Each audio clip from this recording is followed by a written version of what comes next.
Boa tarde, graça e paz da parte do nosso Senhor e Salvador Jesus Cristo. Novamente eu, Pastor Carlos,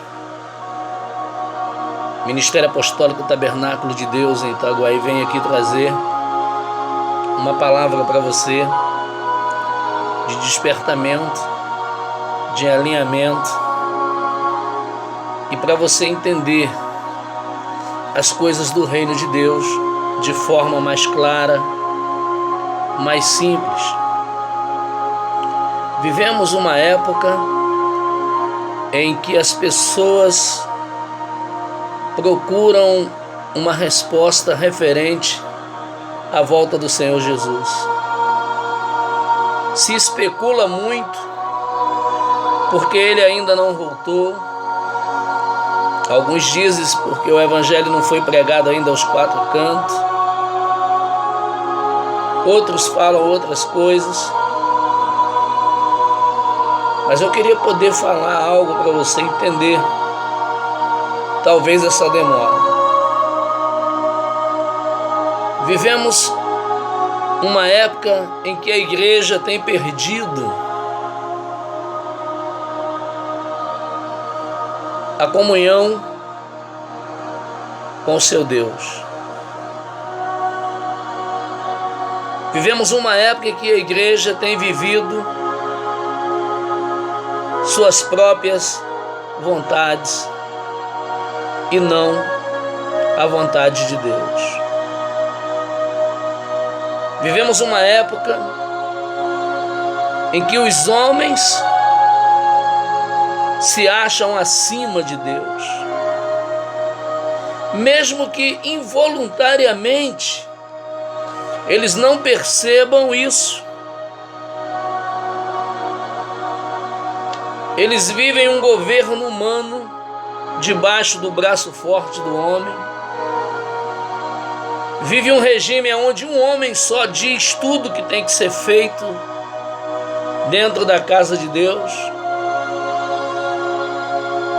Vive-se um regime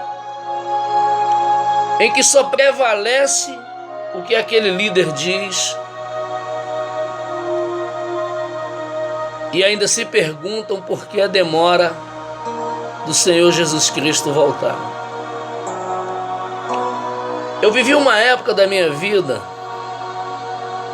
apesar de nunca ligar para essas coisas, mas eu era levado pelas pessoas que me cercavam na liderança a exigir ser chamado pelo cargo de pastor, a exigir que quando um irmão fosse consagrado ao ministério diaconal, dali para frente você não chamaria mais ele pelo nome, mas primeiro, antes do nome, vinha a posição que ele exercia na igreja. E hoje eu vivo um funcionamento, querido, que se você me chamar de Carlos, tá bom. Se você me chamar de Ferreira, tá bom. Se você me chamar de Beto, como a minha família me chama, tá bom. Porque o importante não é o cargo que eu tenho, a função que eu tenho, mas sim, querido, é o que eu carrego aqui dentro de mim. A função é o que menos importa para Deus.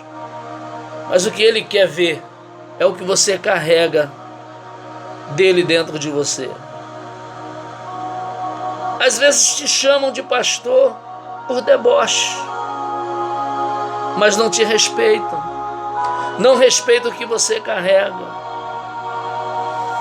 Então, queridos, eu hoje tenho uma visão totalmente diferenciada do que eu tinha anos atrás. E eu queria ler aqui para vocês, para a gente começar a entender, em Mateus capítulo 8, versículo de número 20, que diz assim: E disse Jesus: As raposas têm covis,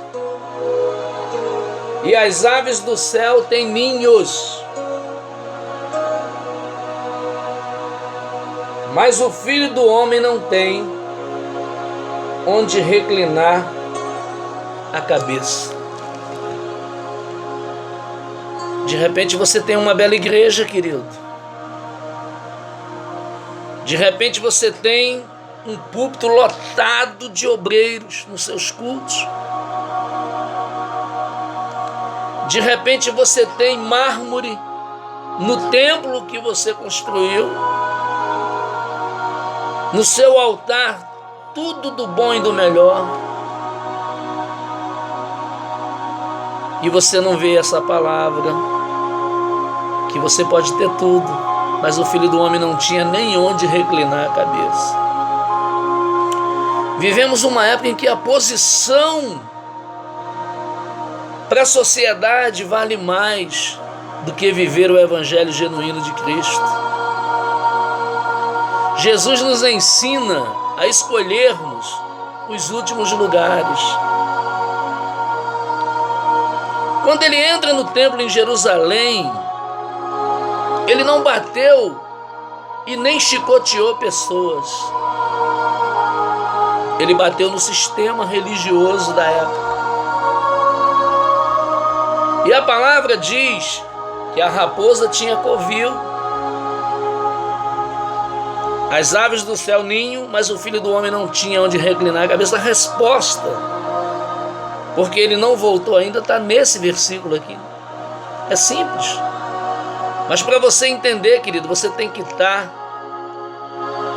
vivendo o sobrenatural de Deus. Se você estiver no natural, você não vai alcançar o que eu quero te dizer nessa tarde. A Bíblia diz que ele é o cabeça da igreja. E nós somos o corpo dessa igreja. A cabeça está à destra do Pai, está no céu.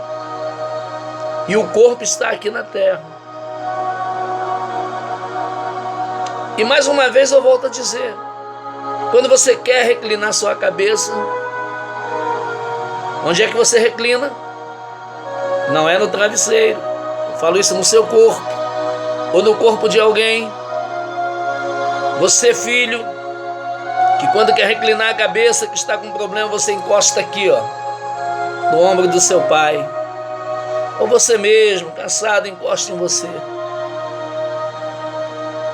E a Bíblia diz que o Filho do Homem não tinha onde reclinar a cabeça. E eu volto a dizer, e ele ainda não tem onde reclinar essa cabeça. Pastor, o senhor está falando bobagem? Estou não, querido. Se ele voltar hoje, o corpo que está aqui na terra está pronto para que ele recline a cabeça? Se ele voltar hoje, o corpo que está aqui na terra está preparado para ele reclinar a cabeça? Não pode o corpo ir para um lado e a cabeça para o outro, querido. Não pode a tua sombra andar para a direita e você andar para a esquerda. Mas pastor, eu conheço a palavra. Conhece? É muito bom conhecer.